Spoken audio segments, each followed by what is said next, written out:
हम शुरू करते हैं। महाकुंभ 2025 का समय था।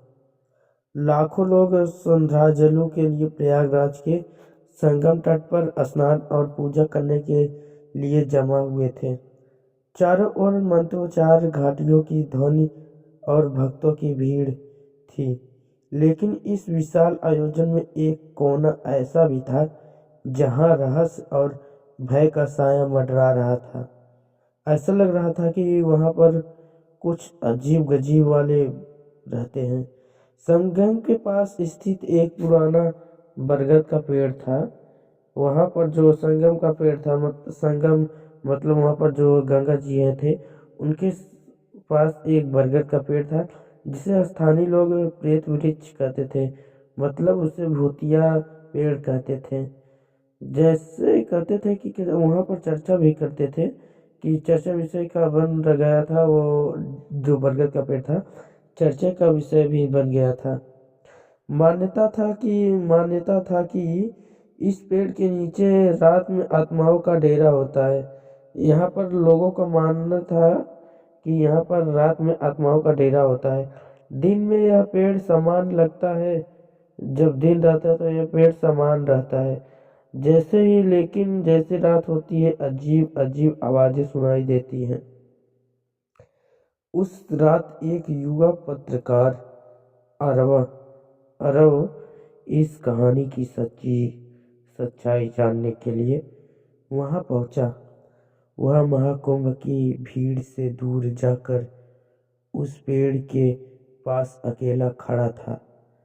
उसने अपने कमरे के साथ रिकॉर्डिंग शुरू की। अचानक वहां हवा में एक अजीब सर्दी फैल गई। आरव को ऐसा महसूस हुआ जैसे किसी ने उसके कंधे पर हाथ रख दिया हो। आरव को ऐसा महसूस हुआ कि उसके कंधे पर कोई हाथ रख दिया हो। उसने मुड़कर पीछे जैसा देखा तो लेकिन वहां पर कोई नहीं था। जब वो आरव ने पीछे मुड़कर देखा तो लेकिन वहां पर उसके पीछे कोई नहीं था। पेड़ की शाखाएं हल्की हल्की हिलने लगी जबकि हवा पूरी तरह से शांत थी। जो पेड़ की शाखाएं थी हल्की हल्की हिलने लगी जबकि वहां पूरी तरह से शांति फैली हुई थी। आरव ने एक पेड़ के पास जमीन पर अजीब निशान देखे। वो आरव जो था वो जमीन के नीचे देखा तो कोई निशान दिखाई पड़ा उसे आरव को, जैसे किसी घिसटाने के हो, जिससे कोई उसे जो घरेट लेते हैं ऐसा लगा था।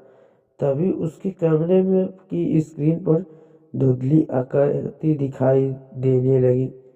वहां पर धुंधली आकृतियां दिखाई देने लगी।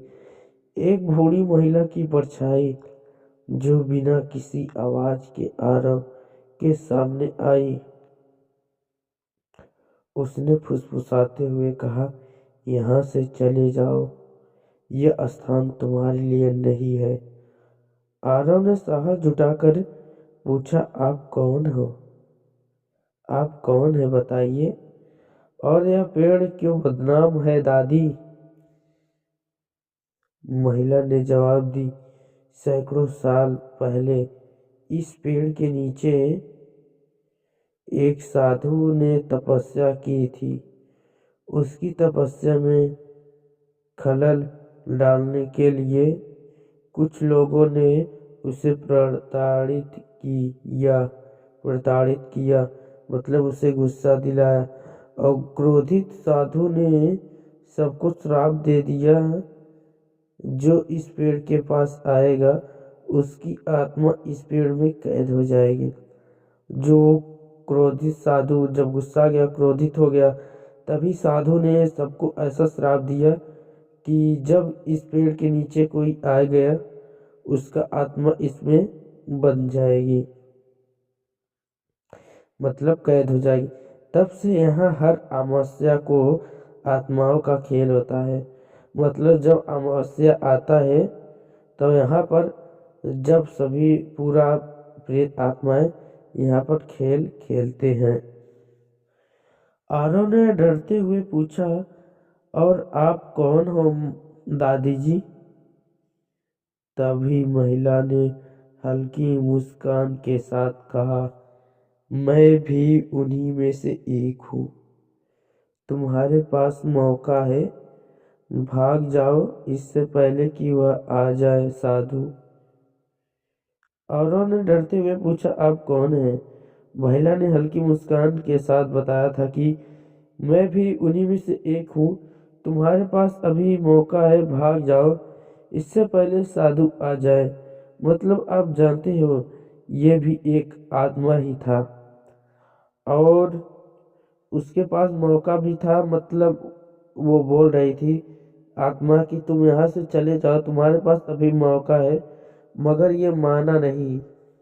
जब माना नहीं तो अपना भुगतो। अचानक महिला गायब हो गई। पेड़ की शाखाएं तेजी से हिलने लगी और आरव को ऐसा लगा जैसे पूरा जंगल उसे निगलने की कोशिश कर रहे हो। अचानक महिला वहां से, जो दादी माँ थी, गायब हो गई और पेड़ की शाखाएं तेजी से हिलने लगी और आरव को ऐसा लगा जैसे पूरी जंगल उसे निगलने की कोशिश कर रहा हो। उसने तुरंत कैमरा को उठाया और वहां से भागने की कोशिश की। जब महिला उसे अचानक से गायब वहां से हो गई थी और पेड़ की शाखाएं बहुत तेजी से हिलने लगी थी और औरों को ऐसा लग रहा था कि जैसे उसके पूरे जंगल में वो जो पेड़ पौधे थे उसे निगलने की कोशिश कर रहे थे। उसने तुरंत अपना कैमरा उठाया और वहां से भागने की कोशिश की। औरों ने वहां से अपना कैमरा उठाया और भागने की कोशिश की, लेकिन जैसे ही वो कुछ कदम आगे बढ़े वैसे उसे झटका लग गया। मतलब ऐसा लग रहा था उसे कोई ठेल दिया। और सुबह औरों का कैमरा पेड़ के नीचे सभी को गिरा हुआ था और वहाँ कोई आदमी को मिल गया। उसमें रिकॉर्डिंग चालू भी था। जब वो रिकॉर्डिंग चालू करके ले गया था और बंद उसका रिकॉर्डिंग नहीं हुआ। उसका जो रिकॉर्डिंग था वो उसका कैमरे में चालू था। जब लोगों ने उसे देखा तो उसमें औरत की चीखी सुनाई दी और उस बूढ़ी महिला की फुसफुसाने की भारी आवाज रिकॉर्ड थी। लेकिन औरों का वहां पर कोई निशान नहीं था। वहां पर औरों को कोई निशान नहीं मिला। वहां पर से कहाँ गायब हो गया पता नहीं चला। और महाकुंभ के वह पेड़ फिर भी चर्चा का विषय बन गया और लोगों को उस जगह से दूर रहने की सलाह देने लगे कि जब भी आप जाओ प्रयागराज उस बरगद के पेड़ के नीचे मत जाओ। औरों की कहानी एक और रहस्य बनकर रह गई। कहते हैं कि वह पेड़ अभी भी नई आत्माओं की तलाश में है। अगर भाई आपको तलाश में है कोई आत्मा तो वहाँ पर चले जाओ। हेलो दोस्तों, आज एक ऐसी कहानी लेकर आया हूँ जो कि कहानी अब तक सुने नहीं होंगे। वो कहानी का नाम है छलावा का कहर। आप सभी छलावा सुने होंगे और छलावा की कहानी सुने होंगे, मगर आप छलावा का कहर नहीं सुने होंगे। ये कहानी सुनने से पहले अगर अपना भाई का नाम जानना चाहते हैं तो मेरा नाम सूरज सरोज है। आप देख रहे हैं सूरज सरोज की कहानी।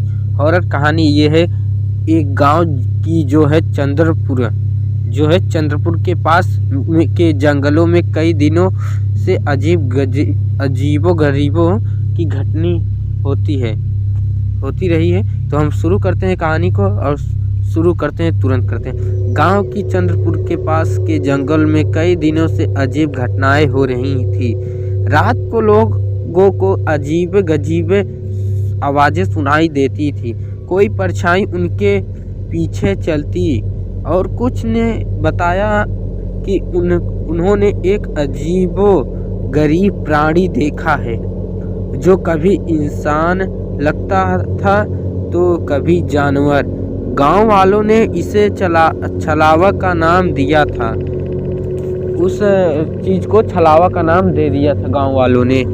गांव के डर का माहौल था। लोग सूरज ढलने से पहले अपने घरों में बंद हो जाते थे।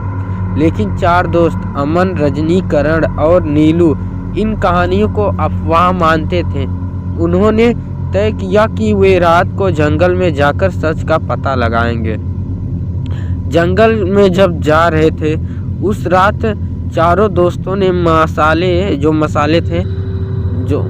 हैं जो जिसे कहते हैं आग वाला डंडा, जो आग जलाकर और वे एक कैमरा लेकर जंगल की ओर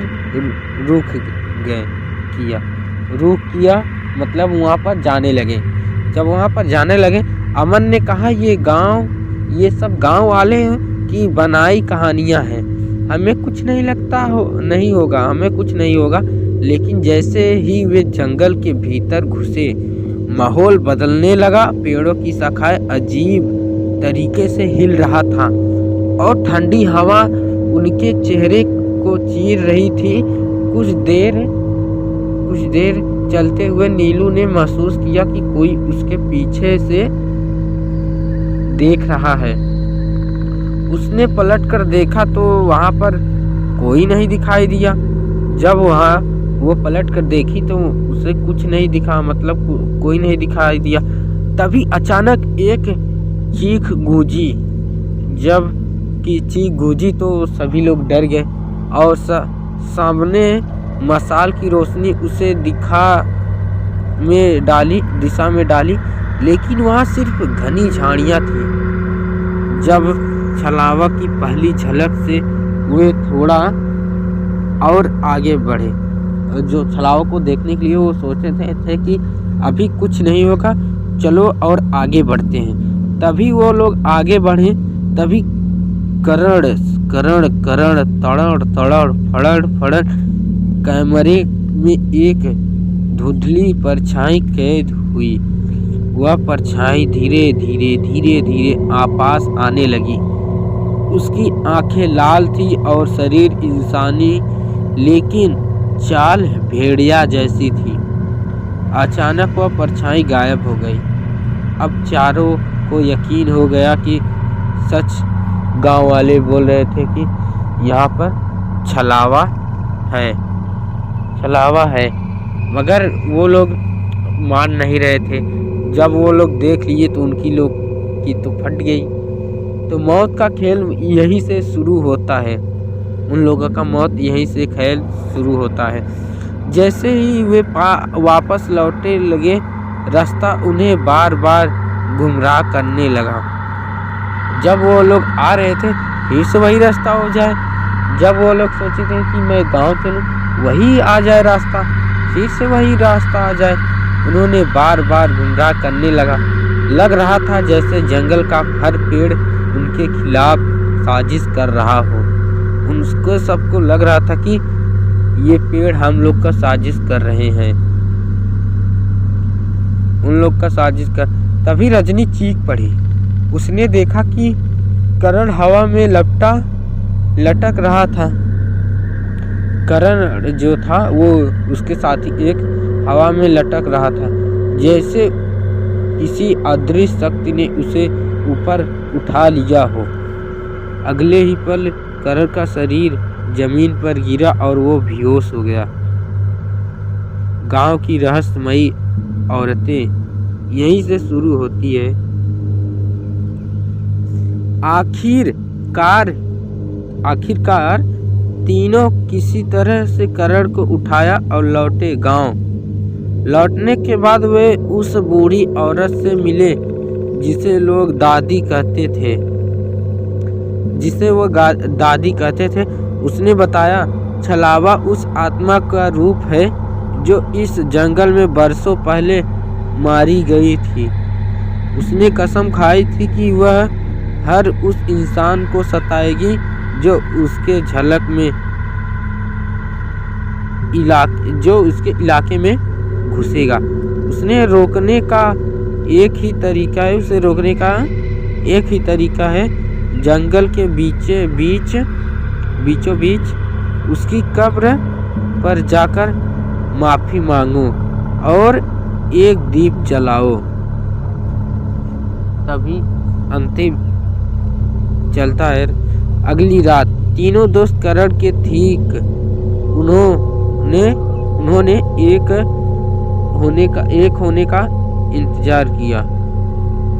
बिना जंगल में लौटे उन्होंने कब्र को ढूंढने की कोशिश की और उन्हें दीप जलाया। उसे देखने जैसे ही उसे कब्र मिला ही उन्होंने दीप जलाया और छलावा ने उस पर हमला कर दिया। उसकी लाल आंखें और खून से सना शरीर डरावना था।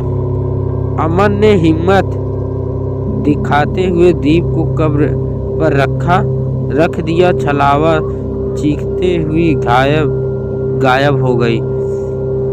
अंत में क्या होता है ये जानने से पहले अगर आप भी छलावा की कहानी सुनने में आपको अच्छा लगा तो चैनल को सब्सक्राइब जरूर कर देना, शेयर कर देना ये वीडियो, और ऐसे कहानी सुनने के लिए लाइक जरूर कर देना। तो अंत में क्या होता है, अगले दिन गांव वालों ने बताया कि अब जंगल शांत है, लेकिन उन चारों दोस्तों को कभी भी रात में अकेले जंगल की ओर जाने की हिम्मत नहीं हुई। सबक, कभी कभी अंधविश्वास भी सच्चाई के करीब होता है। तो आप लोग अंधविश्वास ना करें। तो आपको वीडियो अच्छा लगा होगा तो चैनल को सब्सक्राइब जरूर कर देना, शेयर कर देना, लाइक कर देना।